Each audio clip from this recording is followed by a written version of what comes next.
এই CC camera net ছাড়াও connection দেওয়া যায়। সিসি ক্যামেরাটা আমি আপনাদেরকে কানেকশন করে দেখাচ্ছি। এই প্যাকেটটা খুললে এটার ভেতরে একটা সিসি ক্যামেরা পাওয়া যাবে। এটা একদম বাল্বের মতো, মানে বাল্ব যেখানে লাগাবেন এটা ঠিক ওইভাবে লাগানো যাবে। সাথেই যে এই ধরনের একটা হোল্ডার দেওয়া থাকবে, প্যাচ হোল্ডার। তো এই প্যাচ হোল্ডারের মধ্যে সিসি ক্যামেরাটা ঠিক এইভাবে প্যাচ দিয়ে লাগিয়ে ফেলতে হবে। এবার আমরা সিসি ক্যামেরাটা পাওয়ার চালু করে দেবো। বিদ্যুৎটা চালু করে দিলাম। দেখুন ক্যামেরাটা এখন সেট আপ করার জন্য রেডি। এখন আমি মোবাইল ফোন নিচ্ছি, মোবাইল ফোনে কীভাবে কানেক্ট করবো সেটা আপনাদেরকে দেখাচ্ছি। সিসি ক্যামেরা সেট আপ করার জন্য আমাদের যেরকম একটা অ্যাপস লাগবে, অ্যাপসের নাম হচ্ছে V380 Pro। এই অ্যাপসে প্রথমে রেজিস্ট্রেশন করে নিতে হয়। রেজিস্ট্রেশন করার জন্য আপনি মোবাইল নাম্বার দিয়ে করতে পারেন, আপনার যে গুগল অ্যাকাউন্ট আছে সেটা দিয়ে করতে পারেন, ফেসবুক দিয়ে করতে পারেন, আরও অসংখ্য ওয়ে আছে আপনারা রেজিস্ট্রেশন করার জন্য। রেজিস্ট্রেশন করার পরে এই অ্যাপসটা ঠিক এইভাবে ওপেন হবে এবং এখানে দেখতে পাচ্ছেন ডিভাইস নিয়ার বাই দেখাচ্ছে, মানে এই ডিভাইসটা কিন্তু এখন অ্যাভেলেবেল দেখাচ্ছে। এখন আমি এই যে অ্যাপসে ঢোকার পরে এই যে উপরে প্লাস আইকনটা আছে এইখান থেকে আমরা ক্যামেরাটা অ্যাড করতে পারবো, আর নিচে যে প্লাস আইকন আছে এইখান থেকেও অ্যাড করতে পারবো।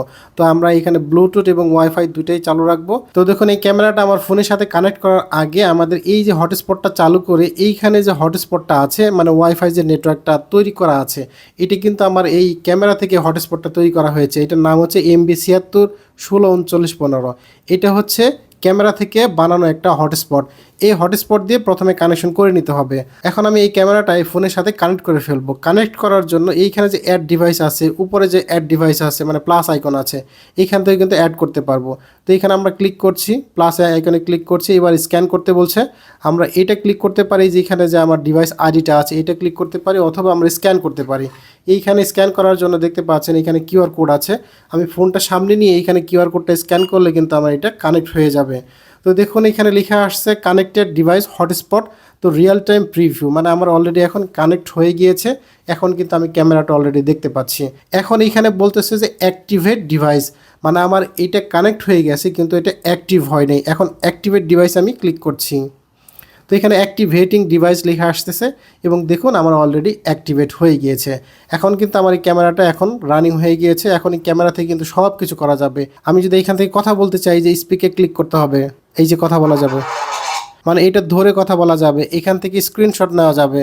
আপনি মেমোরি কার্ড ছাড়াও যদি ব্যবহার করেন, এই যে এখানে মেমোরি কার্ড ব্যবহার করা যায়। এইখানে মেমোরি কার্ড আমরা 64 জিবি পর্যন্ত এখানে ট্রাই করে দেখেছি। 64 জিবি পর্যন্ত এটা কিন্তু কাজ করে। আরও কমও ব্যবহার করতে পারেন, 16 জিবি 32 জিবি ব্যবহার করতে পারেন। তো ঠিক আছে, যারা আমাদের এই সিসি ক্যামেরাটা কিনতে চান আমাদের স্ক্রিনে দেওয়া নাম্বারে ফোন করতে পারেন। স্ক্রিনে দেওয়া নাম্বারে হোয়াটসঅ্যাপ ইমো করা আছে, ইমোতে এবং হোয়াটসঅ্যাপে মেসেজ দিতে পারেন। এছাড়া আপনারা আমাদের ওয়েবসাইটও ভিজিট করতে পারেন। আমাদের ওয়েবসাইটের লিঙ্ক আমি ডিসক্রিপশনে দিয়ে রাখবো, এবং আপনারা চাইলে টিকটক, ফেসবুক, ইউটিউব যে কোনো প্ল্যাটফর্মে কিন্তু আমাদের এই ভিডিওগুলো পেয়ে যাবেন। তো ঠিক আছে, সবাই ভালো থাকবেন। আল্লাহ হাফেজ।